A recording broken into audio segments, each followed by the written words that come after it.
Well, good. Oh my God, you look great, Rachel. Oh my God, Vedran.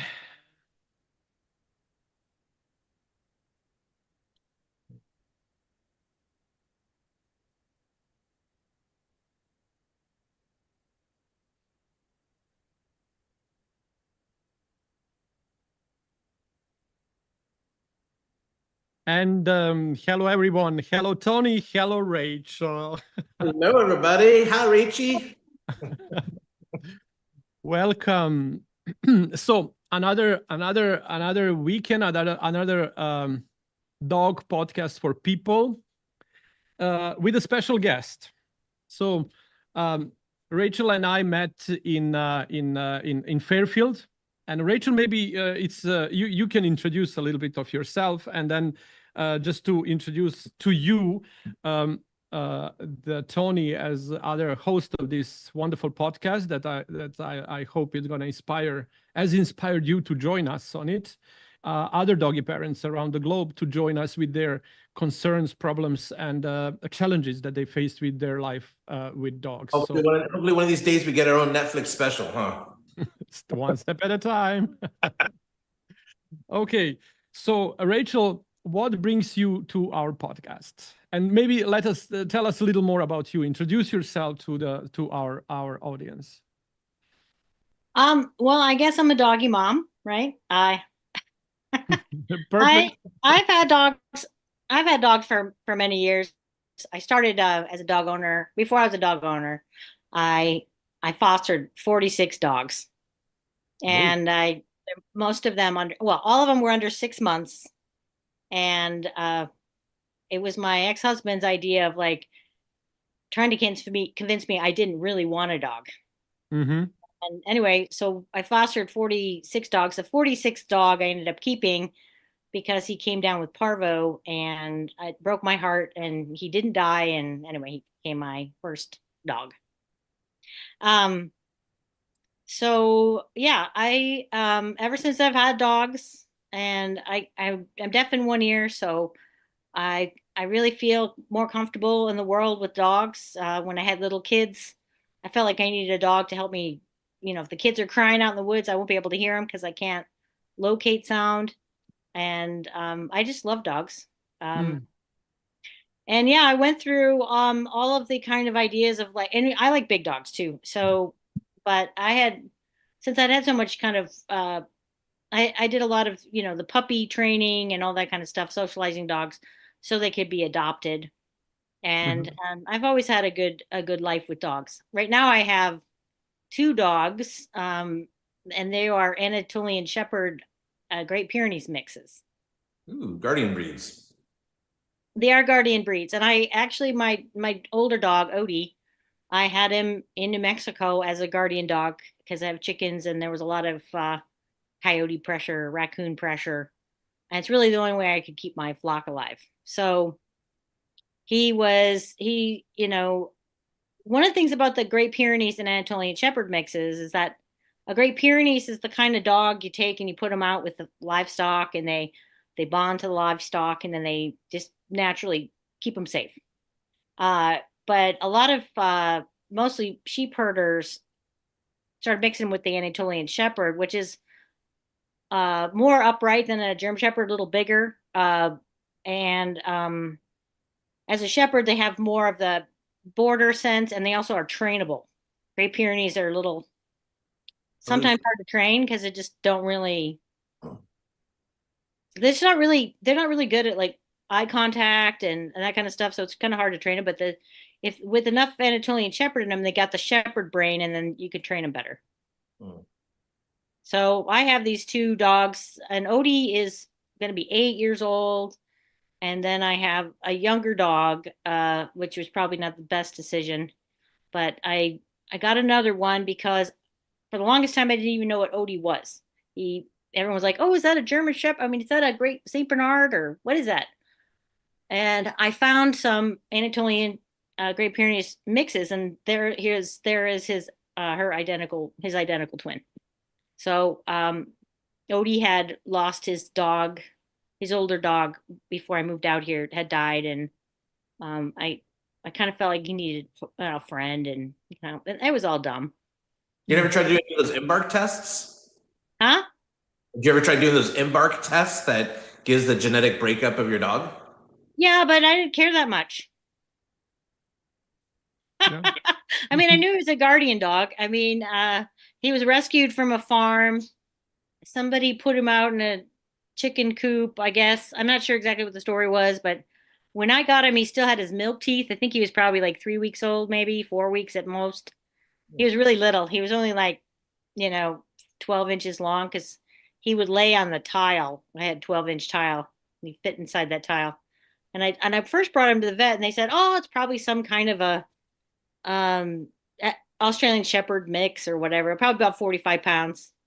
And no, my vet said, "Let's wait till he's at least 3 months, and we'll give him his rabies shots." And by the time he was 3 months old, he was pretty big, 50 pounds, 40 pounds. And I said, "You got yourself a small horse here." But anyway, he's been a good dog, and I went through the whole training with him. I didn't neuter him until he was 2.5, and we went through the battles of who's the king of the house, that kind of stuff. Not so much in the house, but when we're outside, big dogs like that, they'll test you and they'll say, maybe I'll just do what I want. And so there were times where I just had to lay on him to just let him know we're not going anywhere. But anyway, so You live in an urban setting, or do you have like acreage? I had acreage. I had a couple acres out in the country. And then fast forward to today, like to today challenges at the doggy mom, like what's your biggest concern today of those two guys living with you, and what kind of challenges you face? So you kind of like reached out and then, oh, maybe I can like lay out my problems with you. So let's see, can we find some solutions to my challenges? Well, one of the things is that when I moved here, I met a man, and he has a completely different philosophy on how to raise dogs. He thinks that having dogs run around and chase cats and squirrels, and while they drag him behind, is like fun. It's like, I don't know, like surfing for him. I don't know. And he doesn't really make them wait at the door, doesn't make them sit for their food, like all the things that I kind of implement in order to keep order with the dogs. He doesn't believe that. He feeds them off his plate. I mean, he does every single bad thing. And I reached out to Sasha because what had happened is that my ability to the recall started to go. A lot of pulling on the leash, a lot of each time I'd go for a walk, it was about 15 minutes of readjustment. And I mean, it's not fun to have two 100-pound dogs pulling you in different directions because they think it's fun to chase things.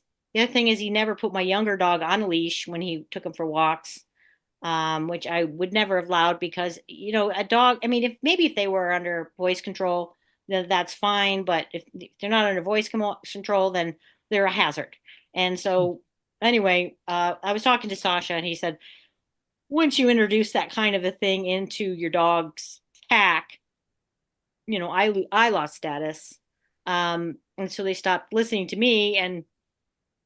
And so I would basically work with them, and then he would say, "Oh, can I take him for a walk?" And every time he would bring him back, I would have to work with him again to get him back in order. And I didn't really realize that would be something that could really undermine my status. And so that's one of the reasons I'm reaching out to Sasha, is to how to regain status. The dog, my younger dog, it was kind of a combination. My older dog ran out the door, and my younger dog, who was on a cable that was untangling, chased after him with her full force and torque and ripped my foot off. And I'm still recovering, and both my dogs are in a long-term board train right now. But I'm realizing, I'm not going to be very strong. My younger dog's 2, so she's right in that stage where she's like, well, I know you're the boss, but I'm bigger, that. And I remember that with Odie, and I'm just like, I can't do it. I don't know if I can do it. So, Okay, uh, and just for me to understand the setting of your constellation at the home. So you live with your boyfriend, or do you no, live together? I live on my own. I have a 2 acre property in the country. So your two dogs, and then Yeah, how me the and my boy, 2 dogs, and I have chickens. So they watch the chickens for me, and they keep them safe for and then predators. how the boyfriend is in the picture. Boyfriend has been gone for a year and a half, but he still wants to come around and walk the dogs. And anyway, so I've told him no about in January. So they So haven't really. he's not coming back to walk the dogs. No, but when I broke my foot, he told everybody that he would take them. So he did have them for a little bit. Mhm. And then you get them back. Then I shipped him off to this long-term board and train program. Hmm. Are they still there now, or did you get them back already? No, they're still there. They have one more month to go. How long have they been there for so Just a far? month. Just a month. I just talked to him today, and they said Odie's amazing, but Freya's really stubborn. So Mm. it's What are a you? it's a they train a hunting dog, so it's mostly off leash recall, which is what they really need training on. Which something I've never really been able to accomplish is that, once they're free, they've learned from, they get a lot of rewards from running away because, I think Odie thinks it's a game because he runs away, goes to someone's house, they feed him hot dogs, and then they call me and I pick him up and he's like, that was great. Not great for me, but and Freya, they both know they're fast. They can't catch them. Um, they just and they know they come back. It's not like they get lost or anything. They're pretty savvy dogs, but it's just for me, it's um I worry about people being afraid. I worry if they did get hit by a car, they would actually wound other people more than, if they get hit by a car, that's sad for me, of course, and lose my pups, but I'm more concerned about other people with the dogs. They're really friendly. They're super friendly too, but most people don't see a giant dog like that and think, oh, what a friendly little puppy, so, but actually, most people end up bringing them into their house and feeding them. So, you know, they're like, oh, your dogs are so nice. I'm like, oh, great. Well, I just love picking them up while I'm at work. But that kind of stuff. The other thing was with the boyfriend, he didn't really have any door rules. I always make the dog sit at the door. They're not able to like, if someone comes to the door, I should open the door and not have to worry about the dogs lunging at them or trying to get out the door or anything like that. So he just thought anyway. Anyway. So all of those things that I've never allowed my dogs to do were basically allowed by him, and because I guess allowed him to do it, I was kind of allowing it as well. And now you're paying the consequences. Now yes, and I pay the. I'm talking to it, tell them about hey, they're a hazard. They're going to hurt somebody, or they're going to hurt me too. And I said, I really need you to basically keep these dogs, no pulling on a leash, because I can't handle 200 pounds of dogs, running after a deer or doing whatever they think they want to do. I mean, Mhm. Odie's good with me. He doesn't like, we didn't like lunge and do that kind of crazy, but Freya was doing that, and it just makes walking no fun. Mm. Yeah, Is Freya the one that you had at 3 weeks old? No. that's the older, no, the oldest one, the oldest dog I got him really young, and um he's good. I mean, he was really well trained. He was a heel. I used to take him for walks off leash and with a walking stick, and I would just put the walking stick out and he would sit. So he was actually in a high trained situation. And all the way from, I moved here from New Mexico, all the way from New Mexico, we would go camp and he would stay by the camp and hop in the car when I called him. And if I whistled, he'd come right back. So all of that was, fine. And for some reason, he just decided, I had to put him on a run. I mean, on a like a lead here, because I had a RV and I was staying in an RV park and I couldn't let him just, Hmm. run around. And anyway, it just kind of deteriorated over because I've been here for 4 years. So it's almost half his life. So what is your expectation from this boarding training when you get them back? Like what you are aiming that boarding can accomplish, and then how do you? So actually, with this episode, you are joining us at live. You actually came to dog school for people while letting your dogs be at the boarding dog school. So you are kind of like both going to a school, trying to get to the point where you're going to be able to live together in peace, harmony, and happiness, right? Yeah, Sasha. I was talking to Vendran and a little bit about, when I having, like having that status with your dog is kind of a state of mind.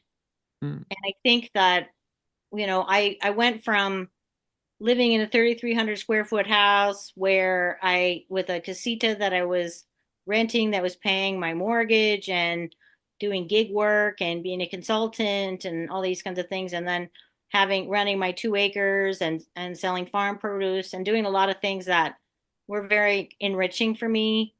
Uh, I sold the house because my son was having a baby. And then COVID hit and I wasn't able to, the job that I had lined up in Denver fell down. And then I wasn't able to get my Airbnb to really shop around for houses in Denver, and nothing was on the market because of COVID. And so I literally was homeless, and I signed up for a program here in Fairfield school because I thought, well, I'll be able to meet people and kind of shift my career in that direction. But that was also closed down, and they didn't really have any practicum, so I met nobody. I wasn't allowed to go to the university on the campus, so I was really isolated. But that's the time when we met, right? Yeah, Yeah, that's the yeah, time we that's met. when I Yeah. met you guys, and that was really great. You're like my best friends in Fairfield forever. Yeah, that's Um, literally forever. Mm. yeah. Anyway, so I was kind of realizing that after I broke up with this guy and I had my dogs back, and I realized that they were both needed a lot of work. I felt almost defeated and exhausted. Mhm. Um, and I just kind of felt like I can't, I just, maybe tomorrow, it was like a lot of it was like, maybe tomorrow we'll really work on this, and that just happened. A lot of tomorrows came and Mhm. went. And I really didn't do what I really needed to do to, get back with them and get everything back. Because I was just like knew that Freya was getting to be bigger. She was like by then she was already like 90 pounds and trying to work with two dogs, even though Odie would pretty much obey, like having to hold on to 110-pound dog on this side and the 100-pound dog that's not behaving and listening on the other side. I was like mentally exhausted. I was physically exhausted, and I was just, worn out. And so the idea of like losing status, I literally kind of fell, and spiritually you say, oh, I've been fleeced. Now I can actually rebuild myself. In that way is positive. But I think when it comes to dogs watching that happen is, the part that it makes them so they don't listen. And so the reason that this happened is because Odie ran out and he didn't come back. And my other dog, I yelled at her to come back, and she just ignored me and ripped my foot off. Uh, so now I'm in recovery still. I can't walk for 2 more weeks. And, it's given me a lot of time. So yeah, so the dogs are at this board and train. They train hunting dogs for off leash um, stuff, and they agreed to take them because they're guardian dogs. They know that they're working dogs, so they felt comfortable with that. And so I figured, well, if you can get them to stay while you shoot a gun and wait to go get a bird and come back when you call them, I mean that might be good. But yeah, how am I going to integrate that into this place? It's kind of like a drug addict goes to rehab and then it comes back to the same old thing, and then they'll just revert back to maybe where they were, and that's my fear, I think. What methods is the board and train doing his hunting dogs?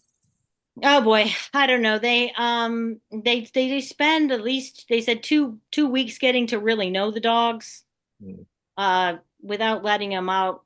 They have a long run, and then they say they start taking them out into the open field that's fenced, and then they start working with them there on off leash recall, and then when they feel comfortable with them, then they'll take them into the woods and do some work with them there. I don't know what their method is, but literally at the time, my choices were go stay with the boyfriend until I can walk, or go to this board and train. And it was recommended by somebody who had met my dog, so that's all I know. And I'm kind of like I almost don't want to know. Just like I actually talked to them today, and they said they're doing great. So I don't know. It's just been really it's emotionally difficult for me to kind of get my head around it. But I mean, as I get better and I'm not in so much pain, it's easier for me to kind of think about what I need to do. And what are your expectations from, let's say, this meeting? We're talking to you, two of us, and trying to kind of like lay foundation for their coming back, like how that day one gonna look like, let's say. So what would you expect the good closing of this meeting of ours will be when you are in question, right? And then just what do you, I think I asked you, but kind of like, can you just be specific in what you expect exactly your dogs to look like, or to get in as a service, as an outcome of them being at the boarding training facility at the moment? What do you expect from that to bring to your dogs? What are your expectations? Well, I'm hoping, one of the things is I would like either long lead recall or, off leash recall, so I can actually walk my dogs off leash. I mean, I have a lot of room to walk here. I have 2 acres. My neighbors have 15 acres. And there's a lot of places for us to go walk around here and have a really nice walk together. And if I can trust them that they're going to come back to me when I call them, that would be the ideal. I don't really, I literally can't, I have no vision in my mind on what it would be like. I'm thinking about rehoming the puppy, and just having Odie, just because since she's young and she may test me. Just try to stay in a perfect world. So how the perfect would look like? Oh, well, in the perfect world, they'll have perfect recall. When I could let them out the door, they could do their thing. I'll whistle and they'll come back. Okay. That would be ideal. And I don't have to get a fence, and I don't have to tie them up, and I don't have to worry about it. I can go for a walk on the path. I can recall them. They can come sit by my side and not worry about them running after other dogs. And I've always wanted a good off leash dog that is under voice control. And that is the kind of life I want to live. I like to camp. I like to do all this kind of stuff. I want to go walking in the woods. I want to go to the lake. I want to do all these things with my dogs, and I don't want to be on a leash, I want them to be able to do their thing and run around and come back and be safe, be safe for me and be safe for others. I'm going to turn this light on. So when the dark sun's going down. There we go. You look like an angel now. The lights behind. Thank you. So yeah, I don't know. I guess I'm a little. The trainers are local, right? How far are they from where you live? Like an hour and a half, maybe 2 hours away in Illinois. Oh, Illinois. What do they tell you that after they're done with the training, they're going to give you a few sessions so they can kind of show you what they know and how to maintain that training? Yeah, I'm going to go down and yeah, I hadn't really, a lot of the stuff they told me, I was literally in just desperately trying to get my dogs out of my old boyfriend's house. Right. He was telling everybody he was going to keep them. Those are his dogs. And it was like a nightmare. It was like the worst nightmare, like to have it's like sending your children back to their abuser, when you finally got out of the relationship. So yeah, so I was just thinking that, I need someone to kind of help me restore my confidence and that kind of stuff. Because right now, like, I'm kind of scared of my dogs. I really hate putting them on these long leads, and you know, Let me ask you this question. Um, let's say, because I'm wondering what's totally acceptable for you, and if it is, then that's fine. What if you show up and you go to pick up Freya? Is Odie there too right now? Or is Odie with you? they're together. They're together. So they go to pick up Odie and Freya. You go there, and they basically used an e-collar, and as long as you hit the button, they'll come back to you. As long as you hit the button, they'll sit. And that e-collar works pretty much 95% of the time. But you have it, and they'll come to you 95% of the time. Do you think that's will meet your expectations and that would work for you? Oh, it wouldn't be ideal. I have like the halo collar, Mm-hmm. and one of the things that I was thinking about with the halo collar is if you don't, since they don't have good recall on long leads, I wasn't able to I wasn't able to boundary train them. Mm-hmm. Also, they don't, they're really big. They have those thick necks, like I don't know what kind of shock would actually, we've actually kind of joked about, you'd have to like get out like serious electrodes to get through to them. If they are like tearing after something that they want to get a little shock for a while, is they don't are not going to care about. Um, So what if it was food oriented? So as long as you reward them when they come back, you can keep up on that 95% of the time. Would that work for well, you? the problem with the food problem is that they don't go away from me if they know I have food. If they are going to run to someone else's house and get a hot dog, then what's my hot dog going to do? I mean, I've literally got him into the car with McDonald's, breakfast McMuffins. But, it's kind of like I want the dogs. I've had dogs that just come back. Like we're on a walk and I see someone coming and I whistle and they come back to my side. And I don't have to worry about them bothering other people or anything. They just come back. They walk right in front of me. They don't wander off to the right and wander off to the left.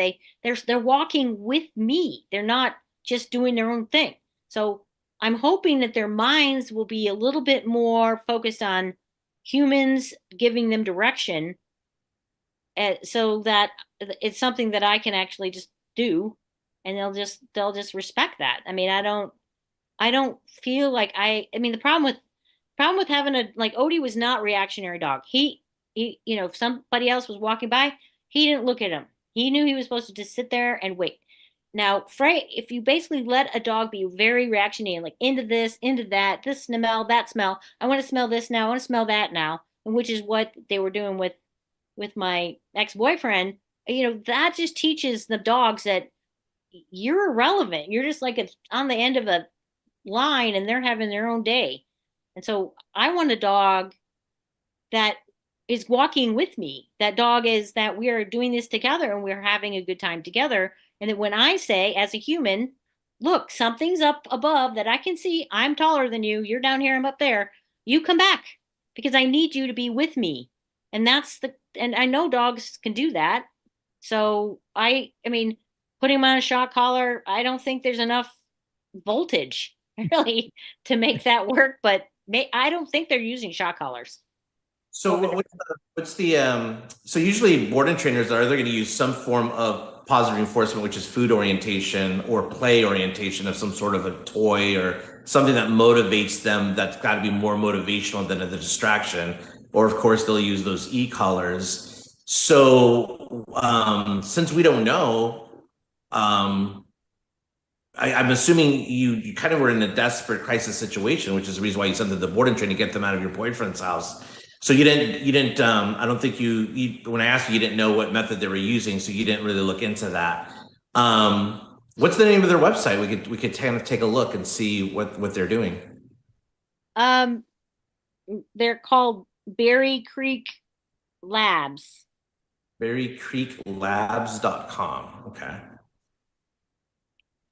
All right. I think let them do whatever they do.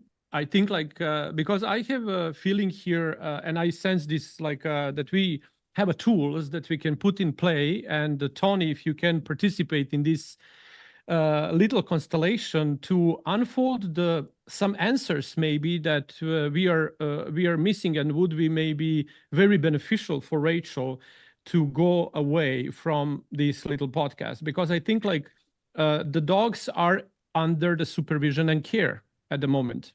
And Rachel is here, and we can work with Rachel the best we can, with the best interests at our heart, and to see how we can get them ready for the reunion. And the reunion is going to happen one day when the dogs come back. You probably want to provide them the missing link that was separating you at the moment. When they come back, that missing link doesn't exist anymore. So no matter how highly they are trained to do this or that, they're going to be trained in the environment. They need to be maintained as well at your home. But if you wouldn't develop those traits, or if you wouldn't develop that confidence within yourself, that leadership skills that needed to take lead over your dogs, and exactly as you said, I'm here, follow me, wherever I go, we go together, but it's mine to make a first leap. It's mine to go left and to decide to go right, and to decide goes here straight. And your only thing as a dog is to follow me wherever I choose to go. So that's ideal, yes. That would be ideal, right? So something is missing in order for you to fulfill that duty, right? Something from within make us weak to do things need to be done. And those things doesn't necessarily mean that dominance of I'm the boss and you are the follower, and I lead and I'm human and I'm up and I'm this and I'm that.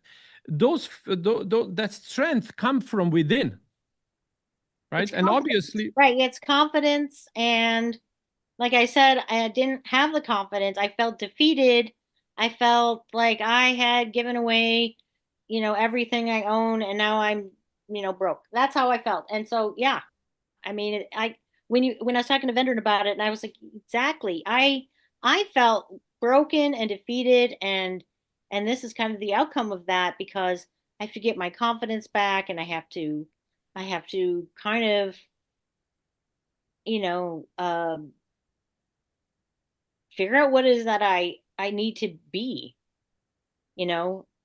where, I mean, do I want to live in, that's the other thing. Like, I don't even know if I want to live, do I want to live in Fairfield? Do I want to live in Iowa? Where do I want to live? I don't even know what I want to do. I'm just like literally holding on, and, I have a job that pays basically my bills. I'm not feeling super confident, I'm not feeling, attractive, and I'm not feeling smart and valued. I'm feeling very lonely, not really lonely. I'm actually fine being by myself, but I'm feeling kind of isolated, and I'm just kind of like, and I'm feeling better now, but I was feeling kind of like, what's the point? And, I just feel like, I had to, like, if you ever pull start a mower, there's a certain point where you're just like done pull starting it, because you think it's not gonna run.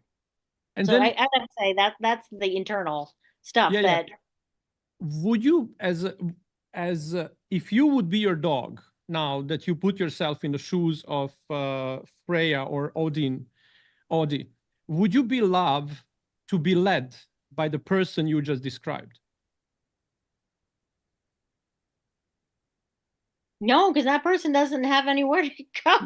Like, doesn't have a direction to go. Like, yeah, we're going to go for a walk, and we're going to go over here. We're going to see the lake. No, that's, and even if I mean, that was the thing. Even if I wanted to go do that kind of stuff, I just knew it was going to be a pain in the butt, because they're going to be pulling all over the place and just like chaos. And I would just be exhausted. I'm like, all right, well, that was fun 5-minute walk. Let's go back to the car, which has happened. Because I tried to take him then I was taking him for individual walks, and, Odie's pretty good. And the Freya was just like, I would just literally, she'd be sitting there pulling, and I would just be standing there, and, you have to outweigh him. And I'm just like, wow, this is just really I'm not enjoying this at all. you Okay. know, and How you two feel about putting in place this order of harmony that I do? Actually, I think this is a nice tool that we can explore. Is actually if I would put up the blind constellation, having Tony and you as a representative of something, I wouldn't tell you who you are. But we're going to explore the emotions and the body sensations and interaction in between two of you, holding the space for yourself and your dogs one at a time. I wouldn't reveal who is it until we do not finish this little constellation session. But that's only if you feel that's something that you would love to explore at this point, because I think that tool we have at our disposal is actually something that can give us missing link and interaction, emotional interaction in between you and your dogs, to really get a message about how the dogs feel about you and how you feel about your dogs.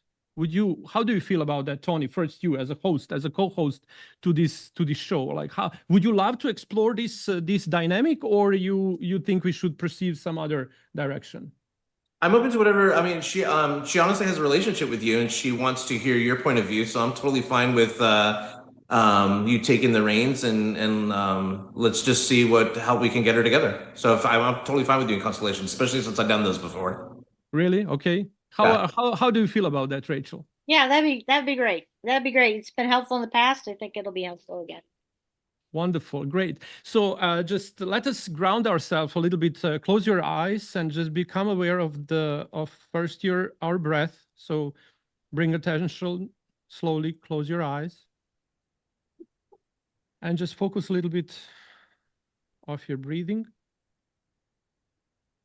Become aware of that.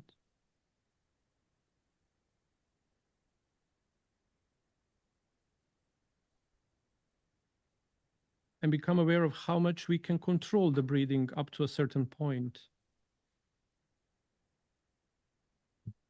And let's focus now on something that happens without our will. Focus on the beat of our hearts. And with that, become aware, fully aware of our entire body.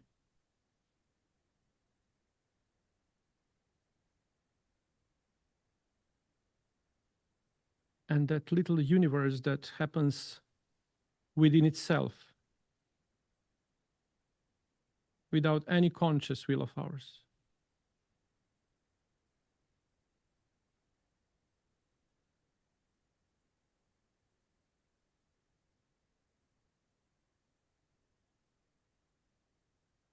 Now become aware of environment in which you sit. Everything around you.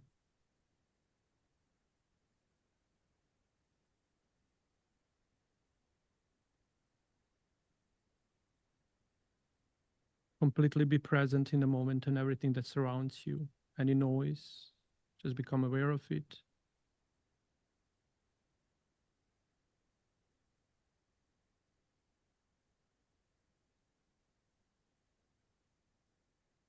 And slowly bring that experience of outside again back to a beats of your heart.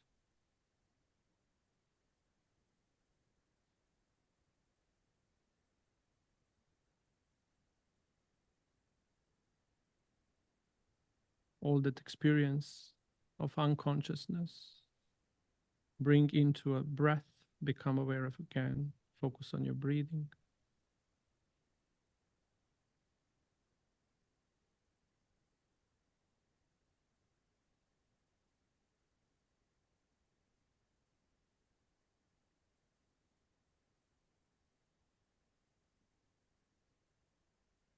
And slowly, will all of that experience, bring all of that wisdom and knowledge to a present moment. Whenever you feel ready, slowly open your eyes and become completely embedded in this moment, here and now.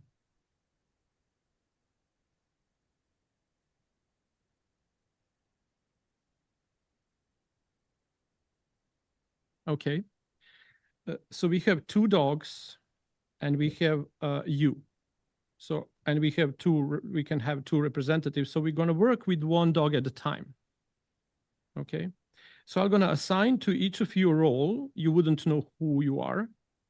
And then I'm going to just ask you to follow your sensations, bodily, anything that you feel in your body. And slowly we're going to go through that messages that this deep connection we have with our dogs can bring to a light and to our consciousness. So we will know how to pursue the future once that future brings you again into a contact that you are about to experience in time that comes when they come home again, okay? So, Tony? Yes. Thank you so much. I'm gonna just, I'm just gonna put attention on you, and you're gonna be in a role of, thank you.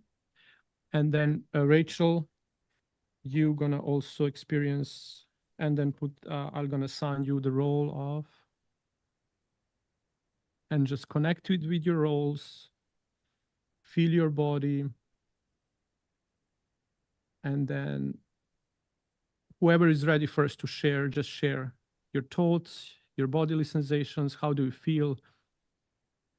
Tony, can we start with you? I'm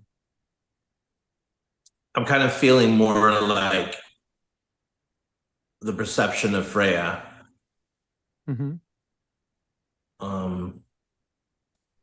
I'm quite happy with my situation. I feel really close to Odie. I feel more close to Odie, I think, than to Rachel. So Odie's always been there with me, for me, and I spent more time with him.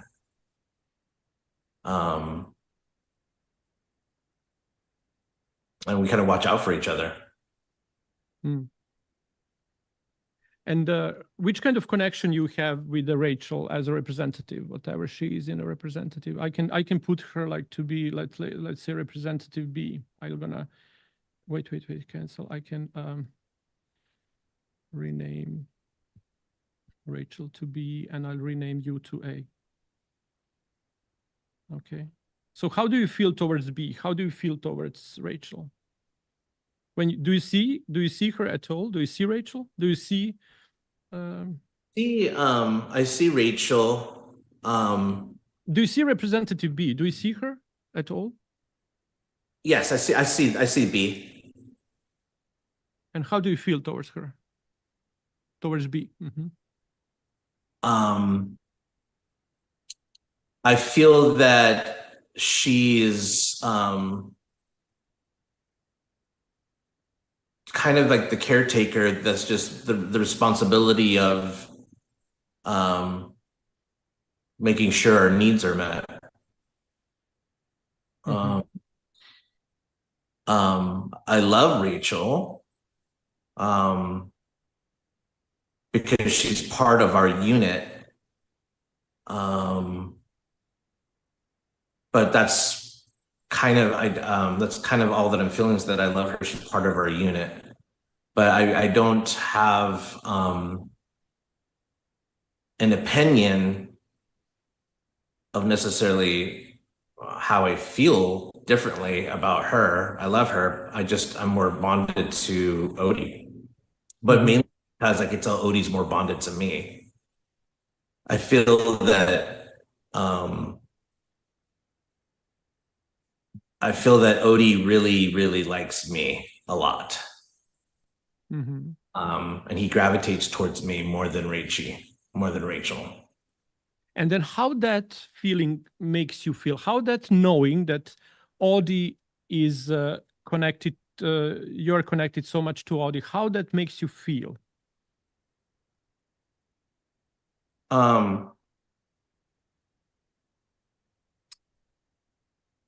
I feel content with that. Content. Okay. Do you feel any responsibility, or you delegated that responsibility? I actually feel like I have some responsibility. I feel that Odie actually needs me more than anything.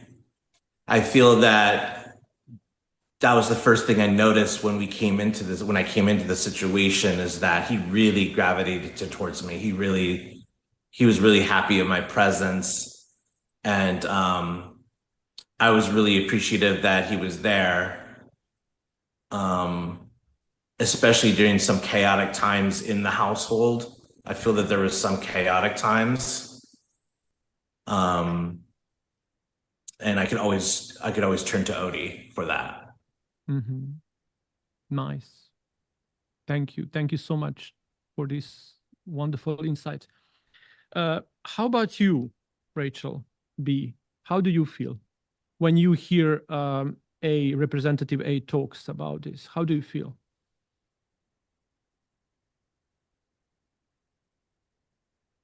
I mean, some of it sounds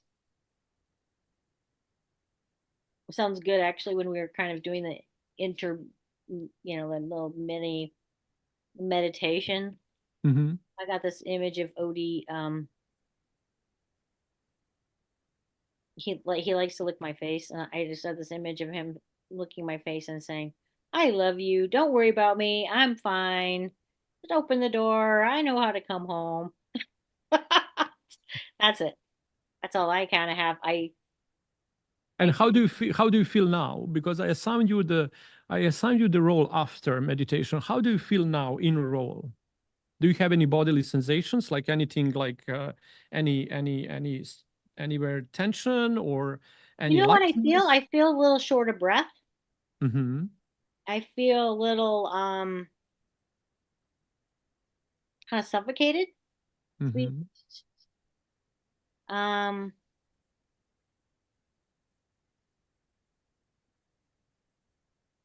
wouldn't say I feel fearful in any way. Um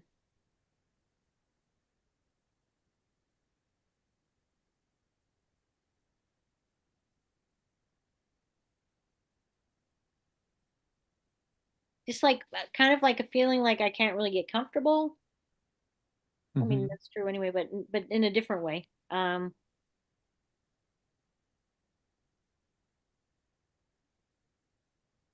you see representative A? Can you see him at all? How do you feel towards him?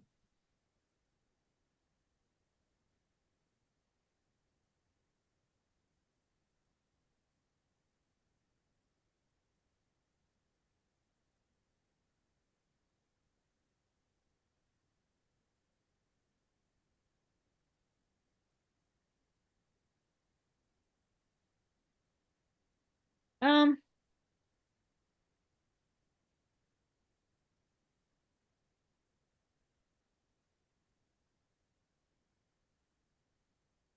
I don't really feel anything really. I don't really have a lot of feelings.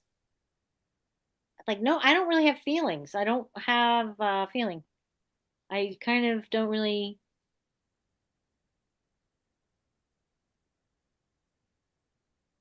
Could you hear everything he said? Yeah. And you did connect it with that or not? Could you connect with everything the representative A said?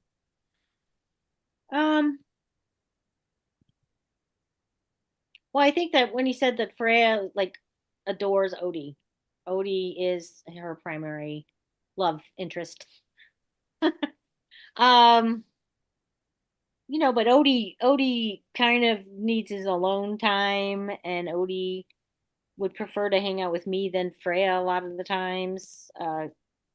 Freya will go outside, um, where she seems very happy barking and looking at birds and hanging out with the chickens. She's much more of an outdoor sit around and be outside with the dog. And Odie would prefer to be with me inside or Okay. But then when he was talking about how he feels and all of this interaction, how that what he said made you feel? me feel Rachel or me feel in the role? But you can't escape the role now. So whatever you feel, it's in a role. Whatever you say, it's in fulfilling the role. It's kind of like Well, I mean, it sounds, yeah, I would say that she's kind of like, I've never really connected with her very well. I mean, a part of that I think is Andrew just spoils her. Like I tell her she can't look at my food while I eat, and he thinks it's mean. It's kind of a weird. It was kind of a weird dynamic. So I would think that she adores Odie, and she wants to do whatever Odie's doing. And how that makes you feel? Are you jealous? Am I jealous of Odie? No. Are you jealous in general of that picture, of that image? Jealous? No. Okay. Any other feelings? Jealousy. I would say there's no jealousy. I mean, are you still short in breath? no, not right now.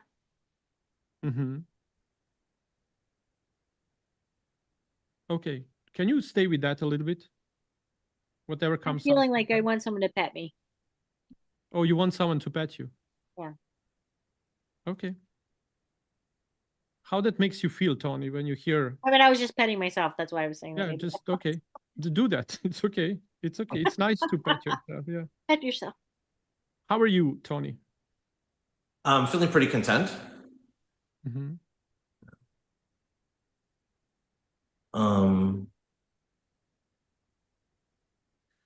I'm feeling unaware of her feelings towards me, but I know that she's not close with me as much as Odie and I are to one another. Okay, I'm gonna assign myself the role as well. Okay, I'm gonna be C now. Okay, and I'll come in a role too, so all three can intermingle as well. I'm gonna just give myself a little bit. So I'm gonna be in a role, and I'm gonna facilitate moving on.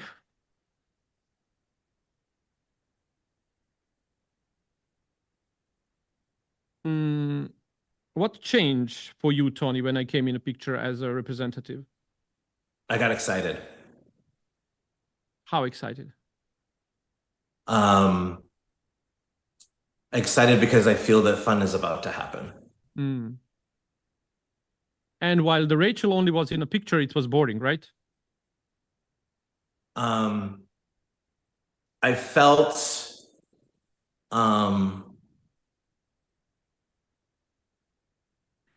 I feel it's boring, but it's also mixed with a little of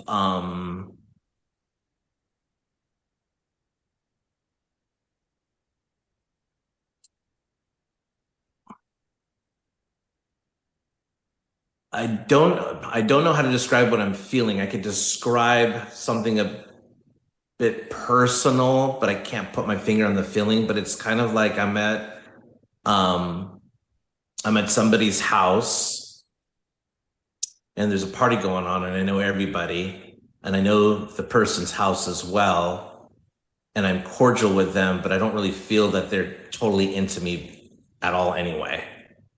So you feel isolated? You feel alone in the party alone? Everyone is around, but you feel alone? There is a people around you? No, I have Odie. I just feel more like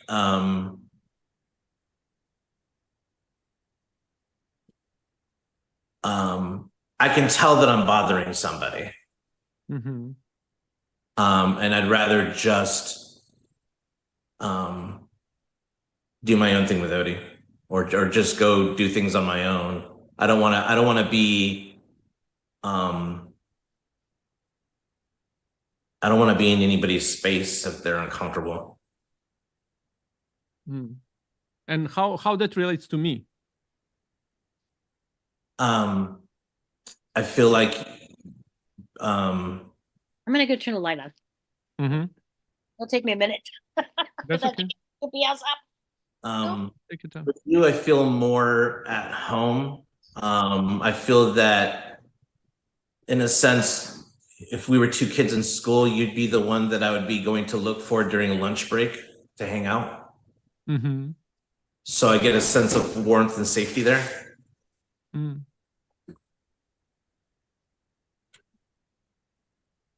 Yeah, but interestingly, I don't want to have any connection. I don't want to have anything to do with you.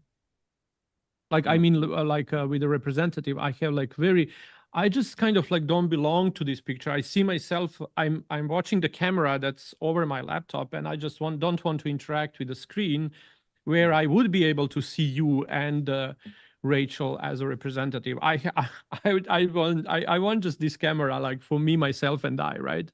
I'm not kind of like into anything you said. I know you kind of like turn to me, I feel like a cheerleader here, and when everything you said, maybe I should wait for Rachel to come back. I hear you. I've been listening. It just takes me some time. Oh, you were able to listen to what I said? Yeah, I was just moving. I literally went like, it would take most people 4 seconds, but Gimps No, just never mind. Because what I was telling, actually, it's I feel like Tony have this the representative kind of like, I know you want to come close to me, but I'm just kind of like, oh no, there he comes again, right? That cheerleader on one side and the last in line on the other side. So that's my feeling. Okay, he's coming again, right? But you you say you feel last in line, or that person? No. The representative, what Tony is representing, feel last in line, and I just don't want to have anything with it, right? And I feel sorry. I feel sorry for them, right? And I also don't want to have anything with you. It's kind of like whatever you represent now. I just want to have. I wanna go my way or highway. And I'm completely indifferent for anything Tony said. But I'm kind of like, can you? What changed for you when I came in a picture as a representative? What is there anything changed for you? The breath, the feelings, what you can share, and things like that. Well, that feeling of suffocation was gone, I guess. I mean, because I would have to say, like, have to let me tune in because I don't want to like try to guess.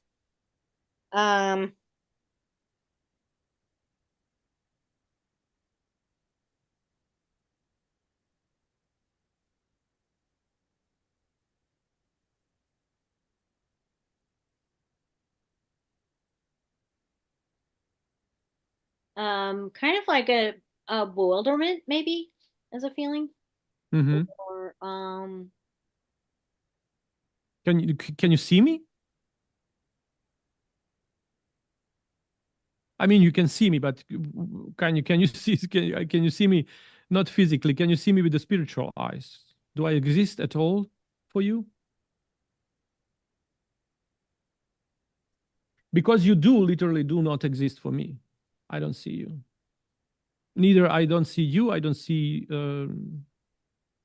Tony as a representative. I don't see none of you. I know of your existence, but I'm kind of like locked there to be with you, even though I don't like that. I feel my place is somewhere else. And how does what I said make you feel?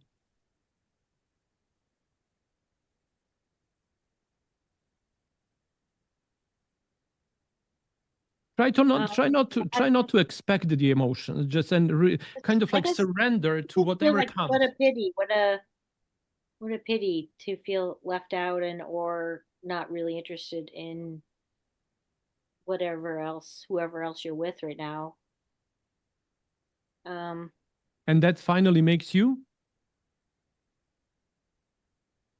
feel a little, kind of what a shame, like kind of what a waste, like what's so bad you don't want to, what is it that's not there for you? It's Tony said perfectly, it's a party time and you guys are boring, right? It's like two of you are boring, and I would just like like, let's conquer the world, and you have these like, oh, pet me, oh, sleep here, oh, do this, do that, right? And I would just, I'm about to go, girl and boy, right? I'm just about to go. Okay, stay with that pittiness and sorry for, what are you about? I'm just kind of like, if I would leave, if I would go now, I'm like looking behind myself, like, where are you guys? Like, why no one is enjoying the party? How do you feel, Tony, about the party and everything I said?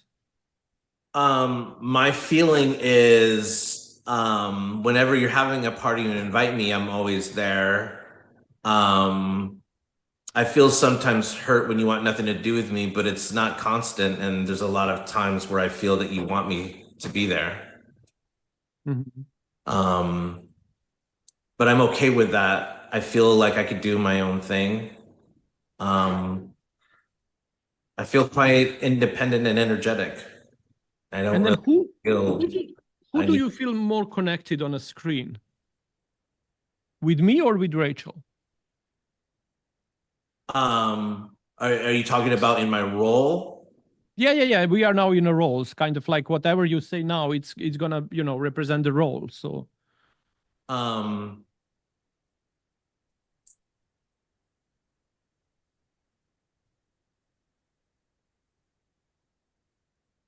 in a role, I feel more connected to you, but it's not necessarily for any specific reason. I just feel like I'm more with you anyway. I'm not really, I don't feel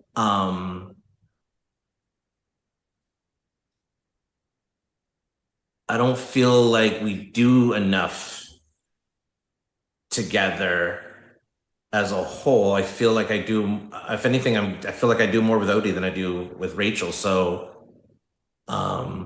that's why I kind of feel more like she takes care of us, but she's more like the overseer.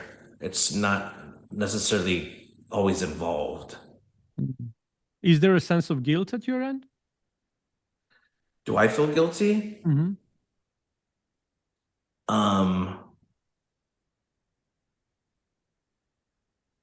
I don't feel guilty. I just feel this is just my situation, and I feel that everyone is I just feel the house is set the way it is, and that's just the way it is. I don't feel guilty or anything for any reason. I just feel this is my life. Mm. Sasha, I had some thoughts while you're talking about the party, and then when you were talking about coming in. Please. Okay, so you felt to me like a lighter energy, like the energy's kind of heavy, but then your lighter energy.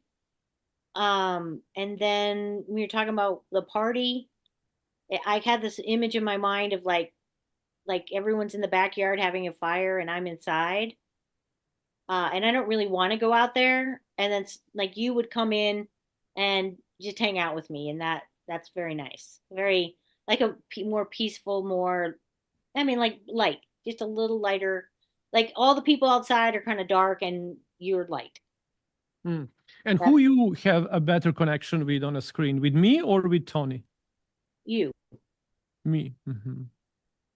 And how do you feel towards Tony now that I'm in a picture? I mean, with the party and everything, I just don't know if I know. I don't know if I know Tony. Like it's kind of like I could take him or leave him, or whoever he is. Not you, Tony. Sorry. Yeah, it's kind of like that it's nothing personal here. Whatever you say, it's in all right. All I know, if we were in person, you'd be part of my party. No worries. Yeah, we'd have a great party, I bet. Okay, just can you stay with that sentence? What you just said. You can be here or not. I don't care. Tony, how that made you feel? I feel like I'm used to that. I feel like I understand that already, and that's fine. It's just the way it is. Okay, great. Perfect. I think like this is a great place to stop. If anyone would love to share anything, let me see. Can I share something more? It just no, like pure emptiness, and I'm like real happy, light, happy soul that does not belong is need in this constellation, in this picture. I want my way. I want my soul to get its own journey. And I do understand that you both might love me around, but this is not my cup of tea. And you need to work your shit around so everything gets in place where it should be. I certainly I was able to pull things forward and show you that you need to move, but it's not my job to do, and that I report from my role. And then what do you say? Anyone else to say anything? You observe your body, emotions around yourself, thoughts, whatever you want to share. And then I'm going to share who was who. And then you're going to get the context of the picture, what was shared. Actually, the constellation is very powerful. I feel just before exiting my role that,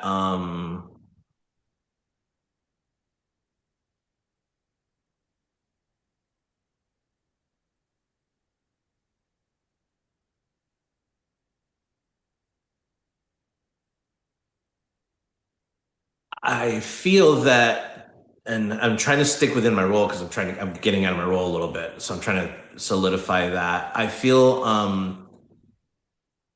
that Rachel and I don't have, I mean, we have barely any one-on-one time. I feel like we need to go do things more together, just us. And just as much as she doesn't feel included, I don't feel included either. Mm-hmm. So I feel like I'm alone just as much as she's alone. I feel like I need my connection too. I need to be in love. When does that get to happen for me? And I feel like maybe we can just be together more. I don't feel isolated because I have Odie, but I don't feel necessarily that I belong either. And can you connect with underlying feelings? How that made you feel when you say all of that? I feel a bit frustrated, but I also feel that it's manageable for now. Do you have any sensation, any pain in any part of your body, anywhere?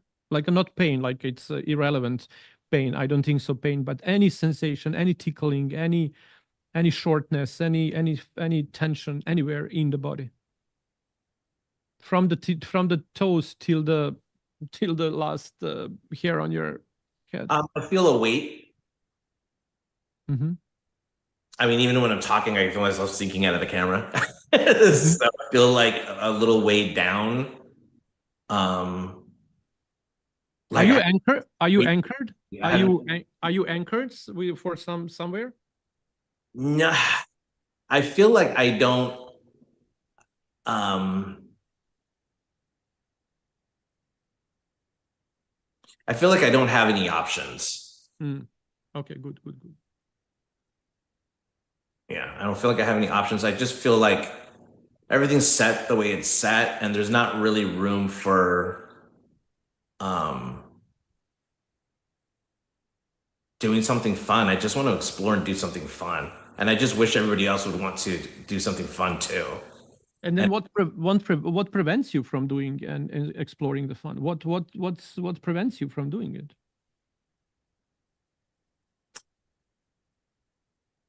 I feel that I'm just stuck at the house. I feel like I feel constricted, and I don't feel that I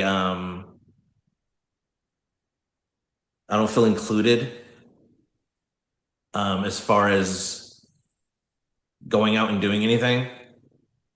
I feel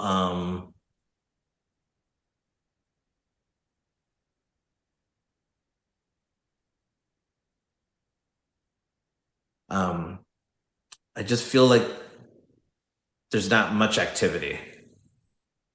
But you would love so much activity. You would love it.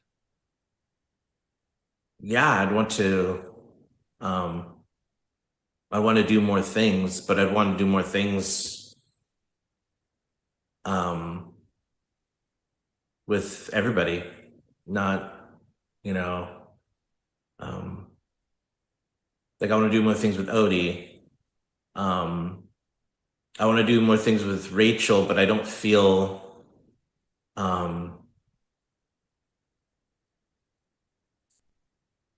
I don't feel like anything that I want to do that's fun, she would think is fun.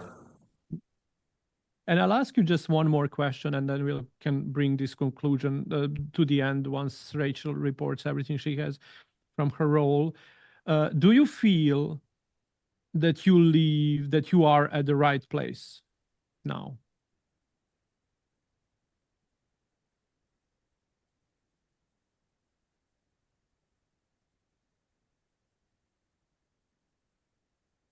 I feel content with where I'm at, but I don't know what else is there. I'm fine where I'm at. I just wish we could do things. I guess just I guess I would feel like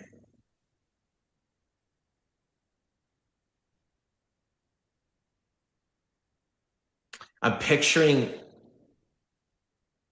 I don't know if this is going to sound more human than anything, but I'm picturing a feeling that I would love to just envision Rachel going to the backyard and putting out a big blanket and laying on the blanket and just taking a nap with us there instead of being in the house, just going out on those 2 acres, lay a blanket down and just lay in the blanket while she sees me and Odie explore, and then we come and check up on her.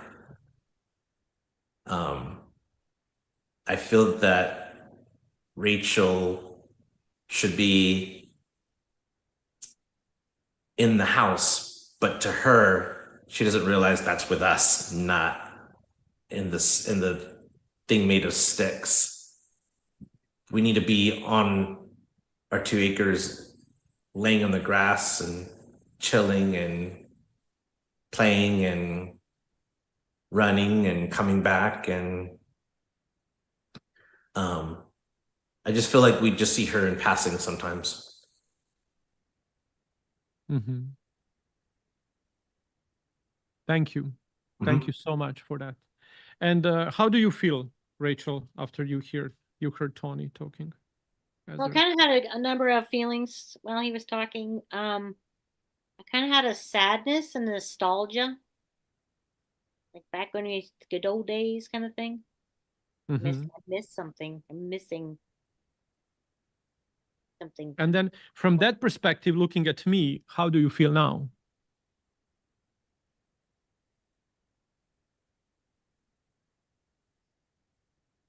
Just you're pleasant. I feel comfortable to be with you. You're calm and assuring. And I just could chill with you, man. Chill with you. Chill with me. Okay. That's how I feel. Yeah. Okay, good. And after you did this round of reporting, I wouldn't have anything to add from my role. I just said what I had to say. It's not my cup of tea. It's not my place. I just want to kind of like run my way. So thank you so much, Rachel and Tony, to being and holding these roles for us to explore dynamic of the emotional entanglement. Rachel, now I'm going to reveal who was who, okay? So Tony, the whole time what you was telling and you was reporting, you was actually wearing the shoes of Rachel. So you were Rachel. Ah. Rachel, you were Odie. And I step in the shoes of Freya on the end. So there, now you can, when I was hoping you are listening very carefully what Tony was saying, because everything he said was the message of your soul to yourself, pulled out through your dogs, in which the relationship you have with Odie is so strong, interactive, and active, right? But then on the same time, whatever reason, now this is for the, this is like surfacing the emotion of, the surfacing the messages of emotional entanglement. Very strong. Because Freya is free spirit of her own, moving direction towards freedom and whatever. She doesn't want to be in that picture, right? But on the same time, bring some lightness to the Audi that you was reporting all the time. And she said, I miss so much that peaceful times that we had, me and Rachel. And the Tony on the other side was telling, I'm loving much more Odin than I love Freya. And he was telling, actually, he was talking from a perspective, thinking he's Freya, but he was actually telling everything what you sometime wanna deeply suppress, because now I have two dogs and I cannot choose who I love more, because both need me at the same time. When we actually know that sometimes the life put us on a stages in which we need support. And sometimes that support that we need in order to overcome life obstacles come through the people or through the animals, like a spirits that support us through our journey. And then Freya came with her escapeness, with her possibilities to bring some light to the relationship. But the question was like, who did she represent the way she started to appear in this constellation? So everything you felt and you reported was from the Audie's shoes.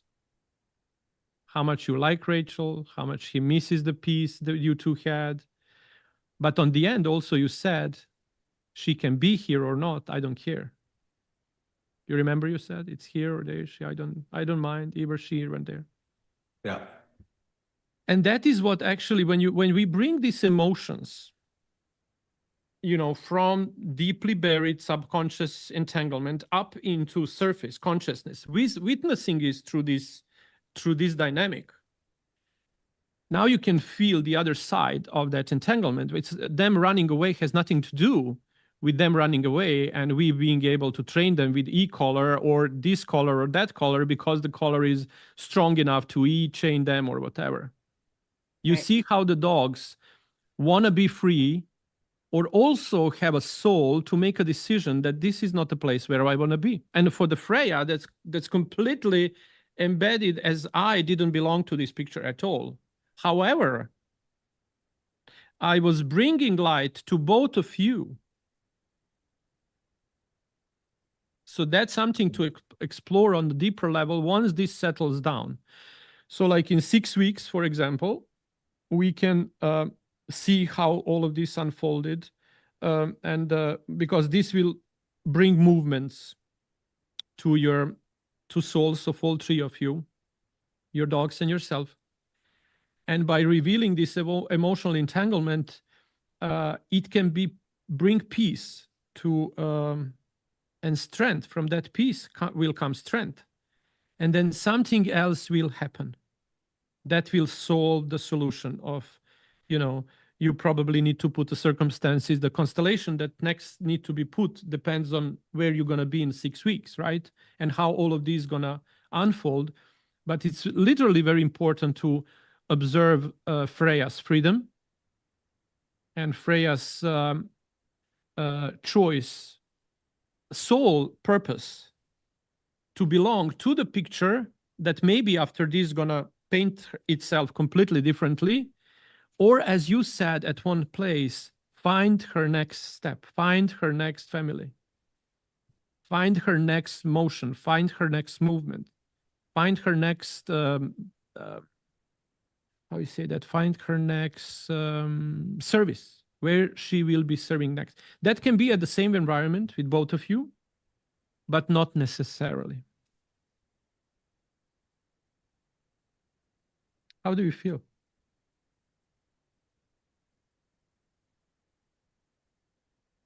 I release you from the roles, so I'm gonna put back your all names.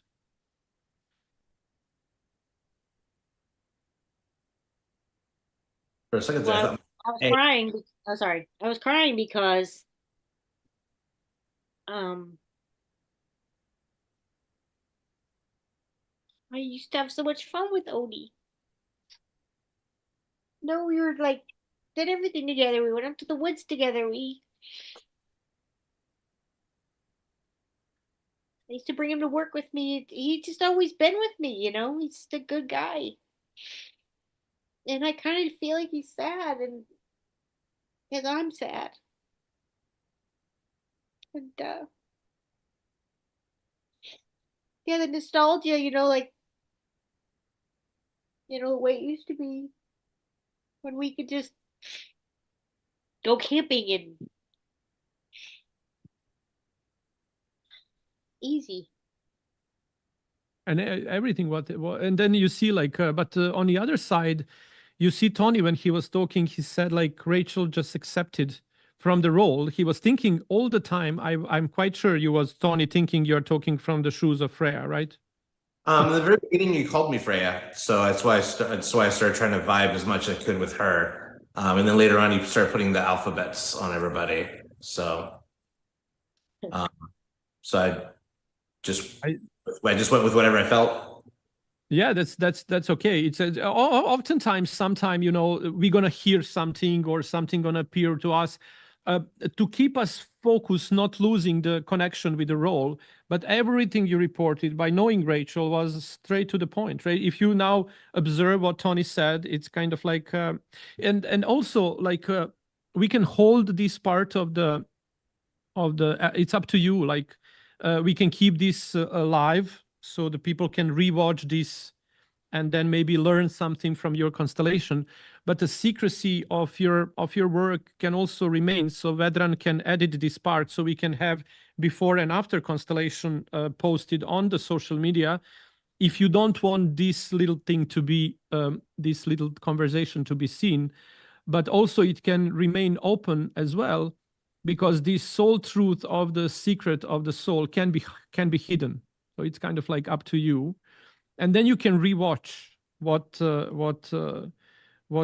Tony said, and don't think about too much on that. Yeah, one of the things I was thinking when you were saying that about how it's all about Odie, and yeah, Rachel's okay, but yeah, but I would rather be with Odie, and I do feel that way about Freya. I mean, I like her, you know, but she's not like my dog. Odie Yeah. is. And I think when you're like, yeah, she's good, you know, she's fun. Yeah, it's nice to have a dog. It's nice that Odie has a friend, you know, but I'm not as in love with Freya, you know, as I am with Odie. But you remember relationship between Odie and Freya. At this point is much stronger than relationship between Odie and you. He would love Freya 100% is Odie is her world. Moon. But right, yeah, she's gotten you know, especially when now that she's getting to be 2.5, she definitely has this independence about her. And that's why I was looking at this guy who's a dairy farm, and she would be an excellent guardian dog, and I think she'd be good at it. And I think she'd feel powerful, and I think that's what she really wants to do. I don't think she wants to be like somebody's house dog and go for walks. It's again, you can always put up the constellation when the time comes. Right. And literally, once you assign the role to someone, and the message is that this universal knowledge and consciousness that we are all connected with can give us a literally insight about how our dogs feel and what the messages they can reveal through the representatives. Everything I said and felt was from the shoes of Freya. Everything you said, felt, and reported was from the shoes of Odie, as well as everything Tony said was from shoes of you. I feel stuck. I feel nothing can be done. I feel this is it. Right? I feel like you know, it's so funny when you said, I just feel like I could like to roll my blanket out in the middle of the field and play my dog. That was me for sure. Yeah, that was you. So it's kind of, and on the other side, you see, regardless whatever you think about at this point, when I said I ask a question, do you feel this is the right place for you to be? Yeah, for this particular time, in this particular moment, is Fairfield is a place for you to regroup, get healed, both physically and spiritually down this path, And I think like once you get your doggies back, you will already be much in a better place to know what's good for group of yours, how group big should be, and what's actually something that need to be done, to preserve the group as a leader, because a leader puts interest group even above themselves, right? Sometime we would see that when some fight is happening outside, or wolf pack is, or the leader goes out and gets injured, they don't come home, right? They don't come home, so they don't bring their wounds and their blood and their possible sacrifice to the entire group, because they might be followed. The others know that these are injured, so kind of like the even leader protects the group beyond their own interests, and that's what creates a very strong leader of humans. When that comes in place, that the dogs, they don't have, exactly as you report, as you said on the beginning, this is what I want to go forward, and I want to go left, and I want them to follow me, because that's what the leader inspires everyone that follows them to do. Not by bullying them, not by e-collars, not by blackmailing them with the food. No, that leadership skill and respect is earned by me knowing where to take my life to the next step, right? Who I do surround myself with, and that report back, like I would love to be at that party, but I'm still alone. I'm kind of in the backyard, and I would love a party's outside, and here is, my little Audi coming, to pet me, two of us lonely in the room. That's quite not a leadership skill. That's not a leadership place. And then when you said like Audi, at this point, I don't even care seeing her in these positions where she's at. Not because they are sorry for you, but because that's not what is expected from the leader. Leader moves on first, goes, doesn't care about foot, no foot, one leg, half a leg, no, this, no that. We move on, right? And until I can. And once we have a dogs or a family, especially kids, no one cares about how we feel, right? No one cares about how we feel. Totally. Because we need to lead. Because by leading, we provide survival to the rest of the group. And that's what is expected from the leader. And that's what we need to communicate with our dogs by being, as you said, like, get back with yourself to yourself. Because nicely, Tony was talking about a Rachel by being a Rachel. Right? And he said a number of things too, like, I always want to go out. I want to go do stuff, but I want to do stuff alone. I want to do stuff with people or a group. And, I'm tired of, like being the leader, right? Raising the kids. I've had high level positions where I had to be the leader. Like I said, just felt like I've been forging the way as far as I can weed whack through this jungle of life, and I just kind of felt like I just hit this dead end of now what? You just kind of, you have all the skills that now need to be integrated in the next journey, right? All of those skills that shaped us into who we are today are not some past burden that we carry on our shoulders. Is an experience of our strength that we need to unite in a point that we're gonna, perceive the world, the life forward. And that's oftentimes that can be the biggest burden. Oh, I was this, and I was that, and I was, and I was, and I was. And that sounds like so past tense, right? No. All of that is part of who I am today.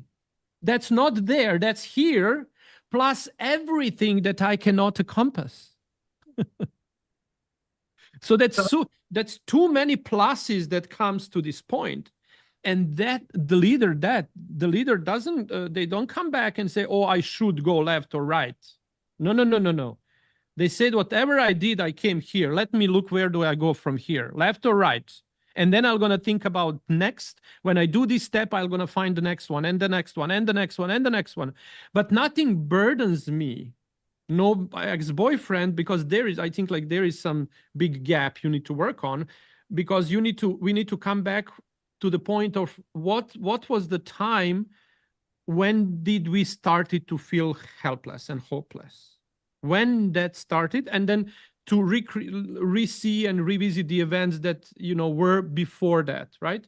And then you're gonna see, I know a little bit about you, but I know you, but then again, we didn't saw each other for a long time. So I actually I forgot that you had another dog. I saw her. I do remember vaguely, but I also know under which circumstances that dog came into your life and when. So she did have a very important message, because that time you couldn't bypass without some support. And she was there to do that. But also what happened here is entanglement.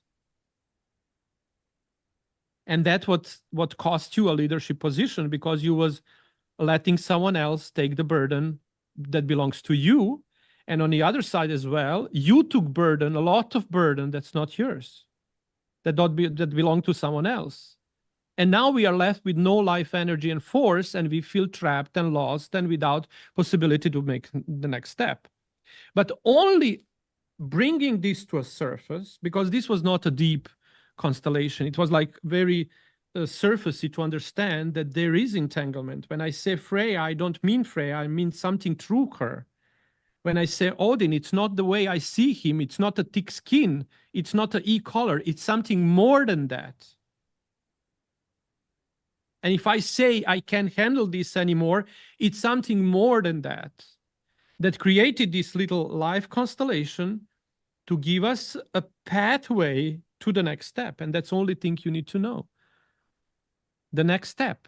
Even the people climbing the Mount Everest don't need to, we can't climb Mount Everest by thinking we're going to come to the end.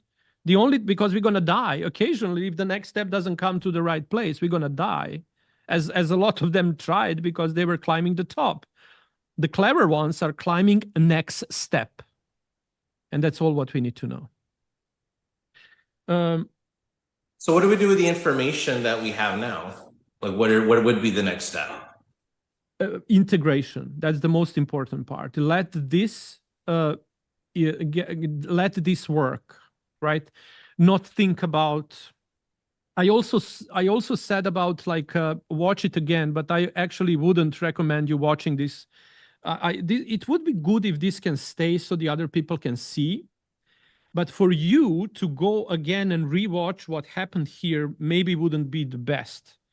Because this what happened here is a constellation that you don't want to have frozen in time, that this recording gonna actually provide, right? But for the other viewers that can see how they can look into the deeper emotional entanglements that might happen with their dogs, maybe it's a good educational material. But for us, it's important to move forward with this, what we witnessed outside ourselves. You felt something, you saw something, you experienced something, and all of that is enough to give you push in your back tomorrow when you wake up, to wake up with a completely different idea of how the dog-human life. I know that you are pretty much aware of that, but just to remember yourself. Every dog comes in our life with a purpose to serve until that time doesn't put them to a next step, whatever the next step of theirs is, as well us, right? So the dogs are coming and going out from our life based on the purpose their soul has in our own growth. And once you settle with that, you're going to remember some words, some phrases, some sentences, some emotions, and that's going to start bringing you to the next step. And the next step need to be inspired, cannot be predicted. You cannot think about what to do next. You're going to be inspired by just hearing some music on today's radio, and then the lyric gonna tell you, oh my God, that's my next step. Or you're gonna go move by the, I don't know, you're gonna go to the everybody's, and then you're gonna see the journal, and you're gonna see the some how you say that, the poster, or you're gonna see some headline, and it's going to inspire you to let yourself, so surrender to the informations that are going to be laid down your path from tomorrow on, and you're going to figure it out the next step. Because this, once you get this all integrate, and remember how great leader you were, raising your kids, doing your jobs, you have all the skills that you need. Just somehow we forgot, and we think that by going from the role of the mom into a role of the leader in the this and here, and writing the wonderful book you wrote, you didn't say that about how lot of accomplishments you have in a life. And now, as we mature, we don't turn from stage to stage by closing the door. We can close the door, but we need to take everything that we gained from the experience we have, and that's what happens. Integration into a new one. Integration. No matter how hard experiences were, when we integrate them and give them a place, rightful place in our heart, they become a source of strength. And the dogs are there to teach us. Because I know how hard it might be for you to remember that the dog you love so much reported at one point in a constellation, Tony can be here or not, I don't care. Right?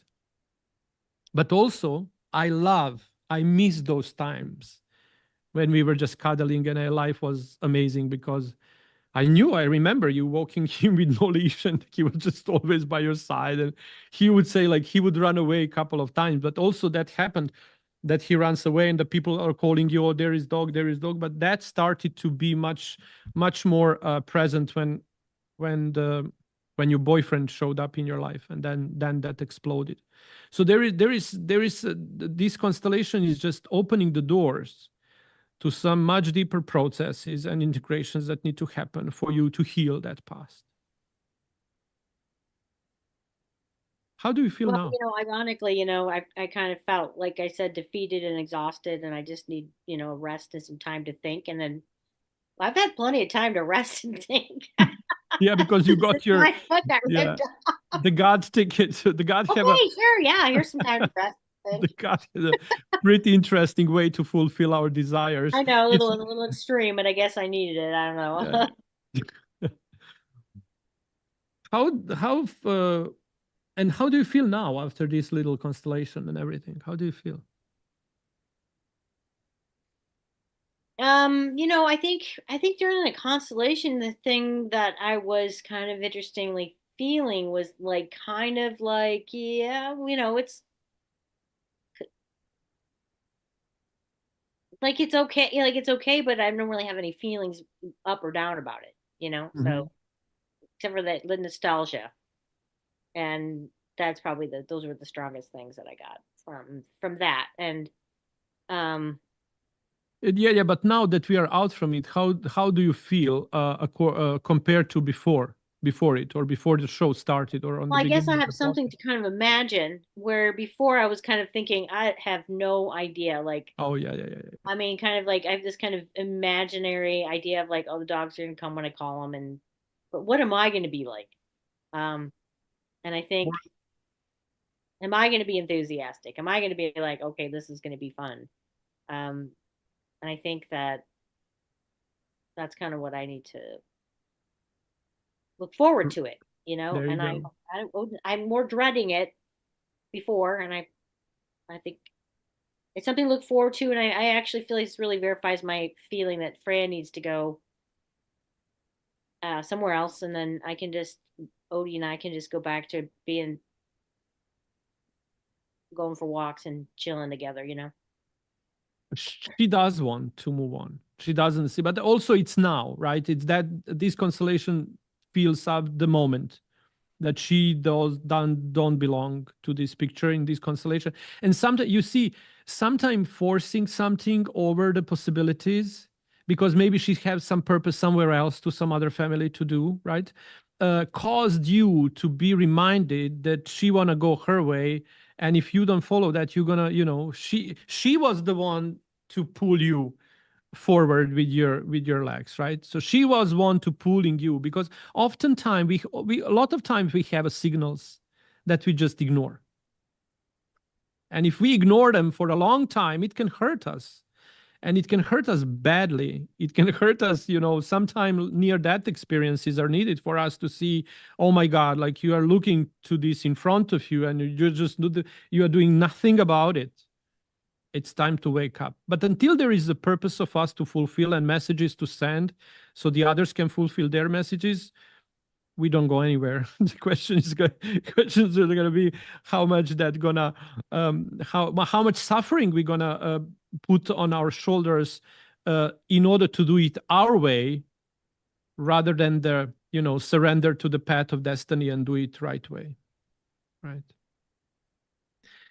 Thank you, Rachel, so much. And then Tony, I would just want to ask, because we never on our podcast so far, we never went down this hole. How was this experience for you, aside of you having that experience of the family constellation that Order of Harmony is actually, evolved from? How do you see this? How did you like it? What do you have anything to say? I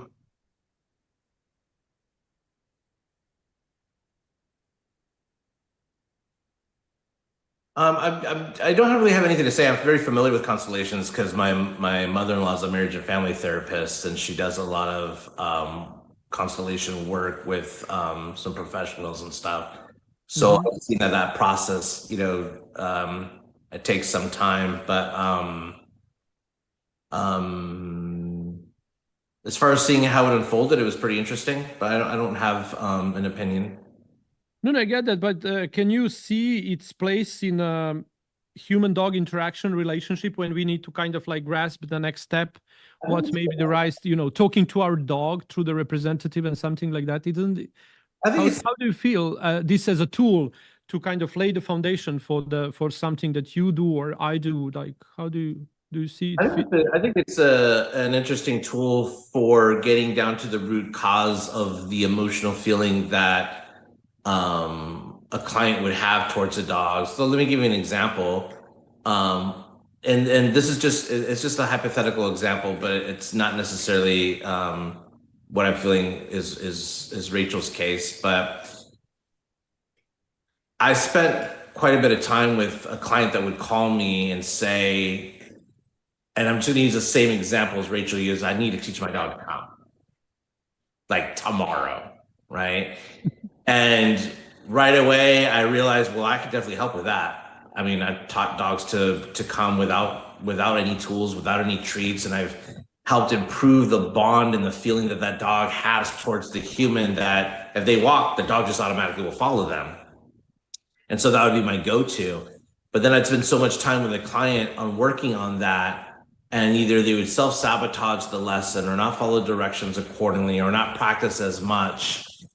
And then I would figure out that the root cause of everything was just that the person didn't want the dog to begin with. And then I was like, well, why did you hire me if you wanted me to fix this, if you didn't want the dog to begin with? Like, literally, we're spending so much time working on this, and I've been hounding you about your homework. If you had just told me you didn't want the dog to begin with, I would have just told you to save your money and just rehome the dog. So when someone comes to me and asks for help, I just get right into that helping state of mind to help them. But I never think to counsel them to a point where I'm like, what are you really feeling emotionally about the situation?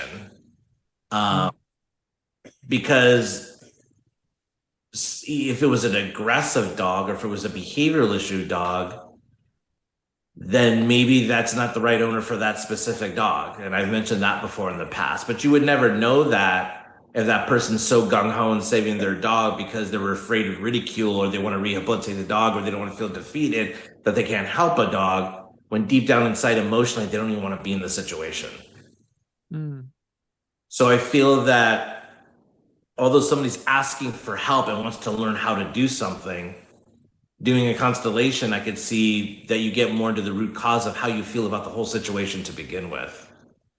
And if you feel that, there isn't anything really you could do to convince the person to feel a different way if that's how they feel.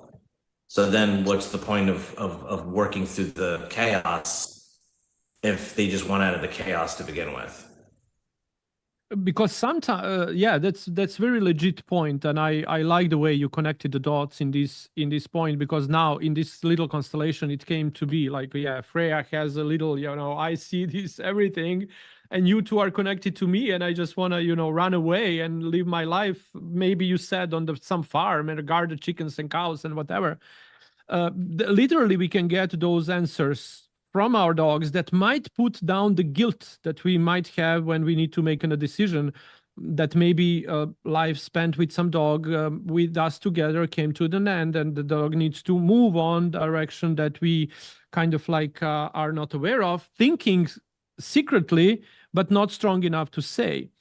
But on the other hand, I had like... So I can see how somebody that's not open to this, like, I can imagine that some dog trainers were watching this. The first thing they would say is, all right, so basically the way he helped her was just say, let's get rid of the dog. No. I didn't say that. You can't force somebody to get rid of the dog either if that's not what's in their heart. No, I didn't say get rid of the dog. I said the dog wants to go. I didn't say get rid of the dog. This constellation was going out from the perspective of the dog. And me as a representative of the dog, I didn't want to have nothing to do with the picture. And the price for that, not listening, maybe when she got that impulse, a price for that was this leg issue that came up to be a problem because we didn't listen to our gut on time. That's not like get rid of the dog.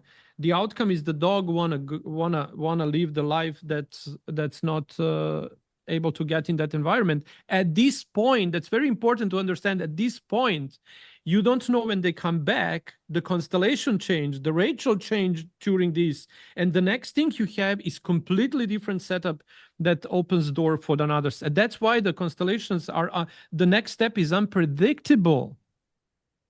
Right? Unpredictable, because if I can predict it from this mindset that there is no growth involved, I need to think about my next step with a fresh perspective and mind and me that wakes up tomorrow like a different person than I was today. So the person today cannot envision the next step from the person going to wake up tomorrow from the bed. Right? And every single day we grow, we let our beliefs, increase. That's how you get to the point in which you became who you are today, the cognition training, by giving up the old beliefs, step by step, occasionally come to this point, and who knows what the future gonna unfold for all three of us, if we let ourselves open to forever evolution. First of our consciousness. What I think that's interesting too, buddy, he was saying like, oh, well, that, just get rid of your dog. I think that a lot of, like you were saying, that the owner didn't really even like their dog. I mean, I would not saying I didn't like my dog. What I'm saying though is I did recognize that she's really a livestock dog, and she has every like everything about her wants to be a livestock dog. She wants to run and chase things. She wants to stay home. She wants to lick kittens. She's a sweetie. She's not as connected like to, she loves Odie, of course, but she's just kind of has a more of a livestock disconnection from the human being kind of a place. But there's this responsibility that I had, kind of like, well, I adopted her. I better figure out what's going to work for her, or I'm going to figure out how this is going to work. Instead of saying, oh, maybe she's just not a good fit and she would be happier somewhere else. But also at the same time, well, I can't send her anywhere if she's not trained. So that was the other thing. I'm going to create a great livestock dog that's basically highly trained and understands voice commands. And then And I you're think gonna wake. and that would make her happy and someone else very happy. And it's not like I'm getting rid of her. I mean, I'll be able to visit her, if she does go to this guy who I'm hoping will take her, this farmer. Or maybe you wake up tomorrow and you say, okay, Rachel, there is time for you to start collecting livestock. And next time you have like 3 cows and 5 horses that she gonna guard. There you go. Right? That's it. No, So you no. never know how the life unfolds. It's just kind of like creating a circumstance. You have 2 acres. Like what prevents you from having like 5 cows? You like that sustainability and life and this and that. And you never know. Fences. Anyone want to donate one? There you go, fences. So again, one step yeah. at a time takes us to the Mount But you know Everest. what? That's a good point, because if I did have fences, I did have some very specific plans for that would involve livestock. Yes. So there you go. You have a goal for the livestock. Now you need to focus on the fences. Now we're gonna go shopping for peacocks. Let's do it. There you go. So next time, where you find your next step, right? So maybe the next step is create a livestock for yourself, because you do want to have an fenced 2 acres and the livestock, and then you have a dog for the livestock. So it's not about, I said like send the dog home. I said the dog doesn't want to be in this picture at this point, at this time. Right. No, so, nobody does. I mean, nobody's really loving it, right? There you go. That's kind of what we got.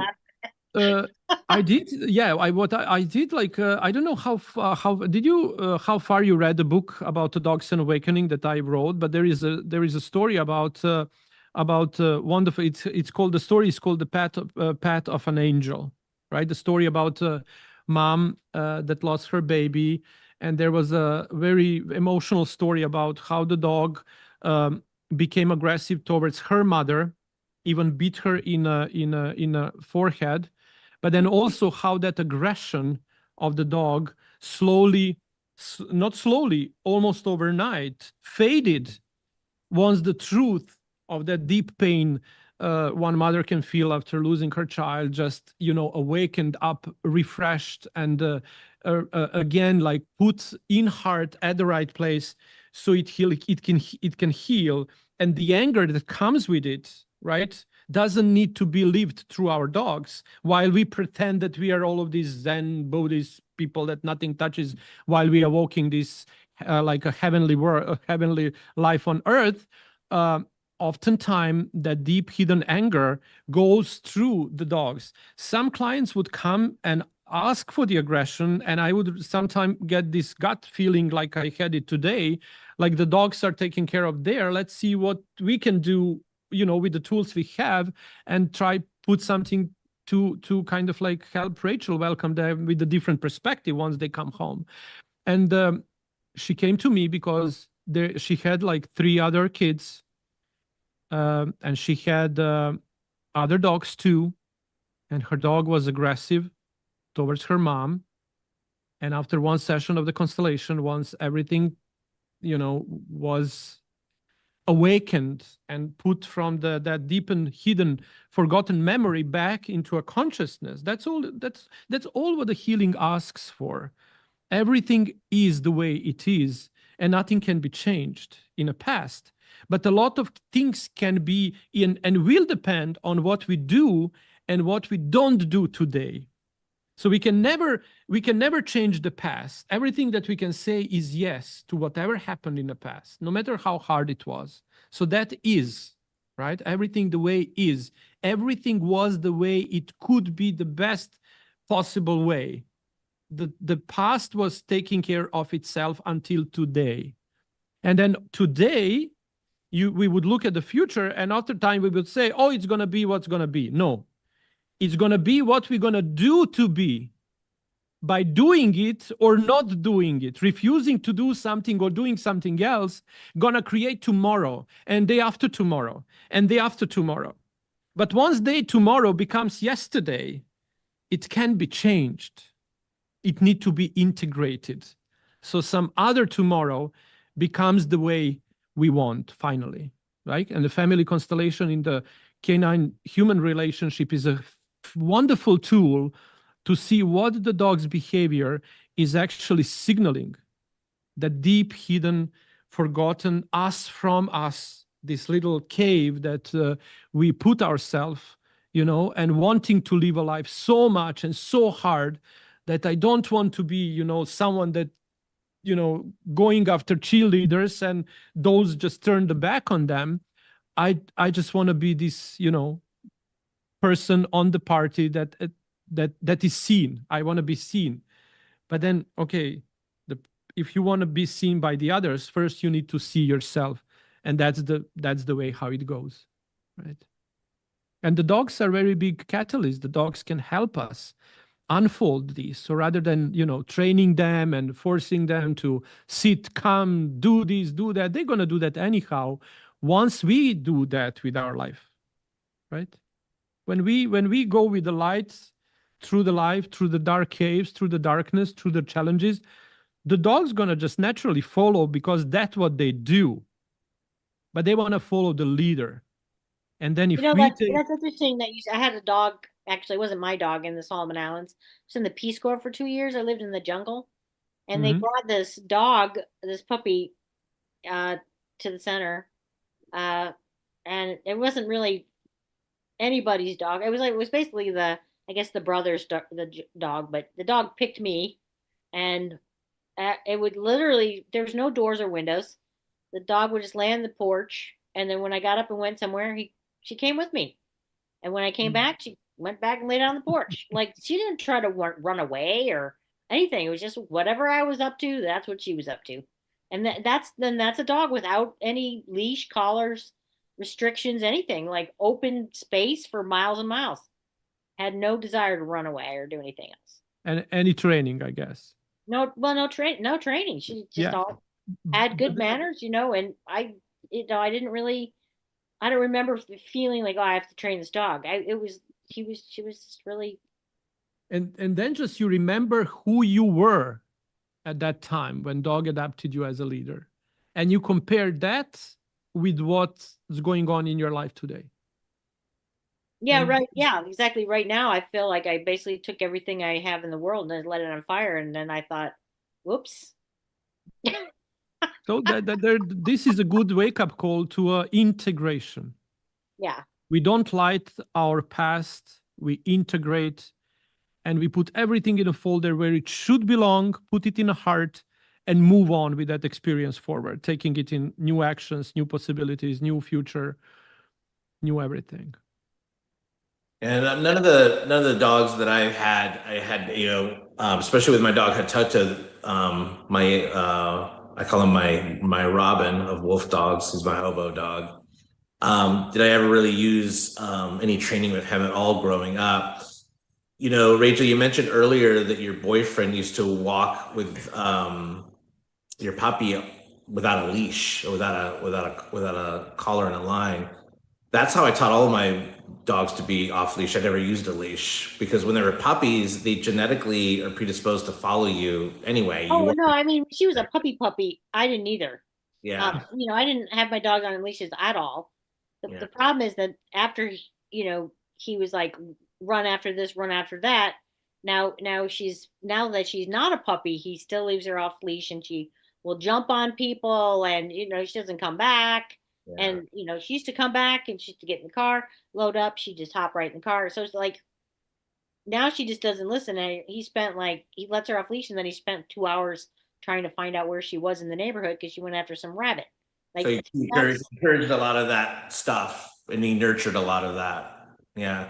With my dogs, I never nurtured that. I just had them follow me. They never really chased any rabbits because when they did, I would leave. And then they would get scared that they lose me. So then, actually, one of them did lose me a couple of times, but once he found me, he didn't do that again. But when I started using the leashes, then they started wanting to desire more of that freedom of running. So once I started using the leashes and the long lines, and then I took them off, then they do that whole, what we call a freedom fit, where they just celebrate and just take off because they felt that leash come off. Because at that point, they just feel like they have to earn their freedom. Yeah, I mean, that's one of the things I did with that. That's how I trained Odie off leash, is I basically got him on leash, and then I got him to a nice, calm, no pulling, walking by my side. And then when you do that for a certain amount of time, I'd let him off leash and say, okay, and release him. And then he would, that's how I trained him. But Freya wasn't trained that way because I would have Odie on leash, and it was a lot. It was like it was a bad decision. I that's the thing. I made a lot of bad decisions, and you know, I lowered my standards, and I that's never again. Right? Time for new beginning, and all of this was a very nice tool that you can use. I also kind of like recommend don't rewatch this video for remembering what all of this happened. This will be like frozen time in every one of us life. That's what this internet and all of this is for, right? Right. But you want to let all of this flow forward.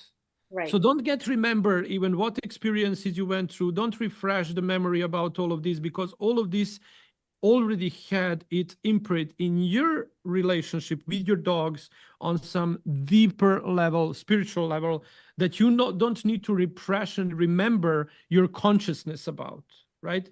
And this healing happens far within deep level of understanding, on the level where actually the healing does happen. And in 6 weeks, you can literally bring this into much deeper constellation, in which we can then work in private setting and then unfold the persons involved in creating this environment in which they grew up in the dogs, that you gain this relationship, and also how them taking over that leadership skills out from the pure love, because you didn't get those roles, right? Those roles were unfulfilled based on their perception. They were like free. Neither you or your ex-boyfriend didn't fulfill them, so they can feel protected and safe. So they took it over. But then also, if I love my dog deep unconsciously, and he steps in role that I do not fulfill, I'm gonna even more submiss myself out from love to him. It's subconscious. When I say it, it's kind of like, no, that's not happening. I don't want to do that. But that's exactly what the constellations said, that I love to be nourished and pet and this and that. But that on the other side, the Rachel went kind of like, how can I say, lowered itself to the Odie out from love for him, because he stepped in the role of the leader, and I gave him that role. And not that I gave him by not doing it, I encouraged it by my emotion. And that's why you feel stuck. You don't want to go into the leadership position because he's there and you love him and you want to keep him there. But that's the relationship. That's actually, it's not fair neither to each and every one of you, and it's not healthy. I think I would have flipped out way crazy more if Rachel went, oh my gosh, for some reason I want to be pet, because she was petting herself, and then it'd be crazy. She goes, and for some reason I want somebody to scratch my belly. Then I'd be like, oh yeah.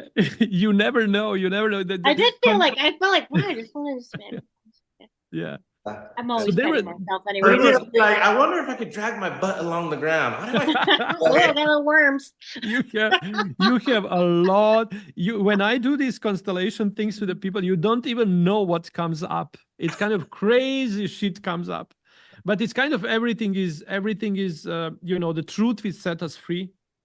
And oftentimes we are somewhere in some part of ourself and our consciousness, or our deep and hidden emotional being, we are aware of this.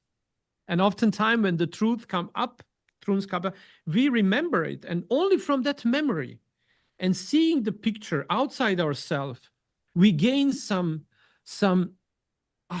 great strength. I gotta get going soon. Everyone needs to. Really enjoyable. Yeah, well, I appreciate it, and I look forward to checking back in. And I mean, like in 6 weeks, my life's gonna be completely different, because I think I'll be walking then.